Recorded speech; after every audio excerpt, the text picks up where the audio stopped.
It's Saturday the 20th of August. We've got a traditional ITV 7 to work through on Saturday, the best of the final day of the Ebor meeting and a couple of quality group races from Sandown. We start off with our betting expert Daily Nap in the 3 o'clock at York. This is the Sky Bet City of York Stakes, a Group 2 over 7 furlongs. And I think this is tailor-made for David Evans' Rohan. Now, David Evans, a really good trainer, generally speaking, at the lower echelons of the game, but he's got a really useful performer here, who was impressive when winning the Wokium at Royal Ascot. That is a handicap that has worked out absolutely superbly. It's thrown numerous winners subsequently. Rohan himself has been very unlucky twice since. I think he did too much too soon in the Hackwood at Newbury, swooping into the leader furlong out, but wilting under probably a rare ill-judged ride from Holly Doyle, and then found himself trapped wide on the wing at Deauville and running on really strongly into fourth last time out. A big eye catcher there, and I know the sectionals people absolutely raving about that run. By far the fastest final sectional from an impossible position. I think everything's in place. 7 furlongs, flat track, York. Kirby booked. I think Rohan will take an awful lot of stopping. He's around 8-1. I think it's a very fair price. Our betting expert value angle selection runs in the 3.35 in the Ebor handicap.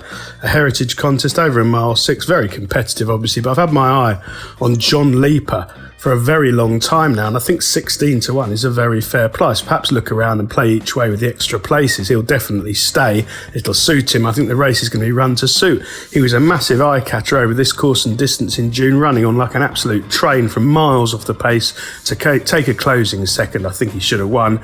And last time out, he simply lacked the pace to get involved in a muddling small field contest. In truth, last time out, he's got proven stamina. York clearly suits him. I think he's must run well. They're going to go a really strong gallop on ground that stayed fast and in immaculate condition all week. The remaining 5 races, we'll do them on time order. The 150 at York, the Strensel, a Group 3 over 1 mile 1. Well, Mighty Ulysses has progressed really nicely and impressed me when winning a valuable listed contest at Newmarket last time out in July. He's got optimum conditions here. I think he sets a clear standard on form. I think you'd probably want 3-1 as a minimum to back him. Sandown 205, the Atalanta, the Group 3 for fillies and mares over a mile. Well, Fontaine represents an informed yard. Kevin Ryan, he's had a winner at York this week, and this smart 3-year-old shaped a lot better than the bare result behind Nashwa in Group 1 company at Goodwood 23 days ago. Watch that run back. She got squeezed out at the start, soon in a poor position. I thought she ran really well. This is a much easier race, and the stiff uphill finish at Sandown should suit her ideally. The 225 at York, the Melrose, over a mile 6. Well, Sheer Rocks for me has been screaming out for a test of stamina all summer, and last time out in the Shergar Cup he finished really strongly with much more running left in him 14 days ago. I think the long straight at York will suit, and this step up in trip, he's worth chancing with Mark Andergood booking and Eve Johnson Horton back in the winners after a quiet couple of weeks.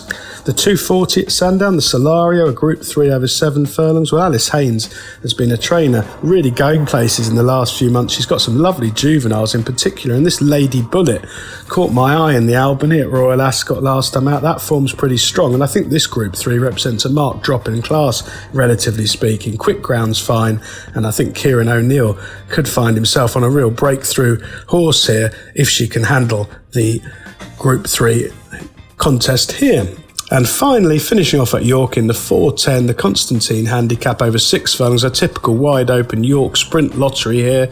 I don't think there's been any massive track bias all week. Regional is a consistent 4-year-old from an excellent yard in Ed Bethel. He was a huge eye-catcher in the Red Hot Stewards Cup last time out, missing the break really badly, but charging home to third of 28 there over this 6 furlong trip. Obviously, you need luck in running. York's not that easy to come from behind, but they've got the right man booked. Kevin Stott, an excellent jockey, and if Regional can find any daylight late, he must go close. Best of luck with all 7 ITV races on Saturday, betting experts.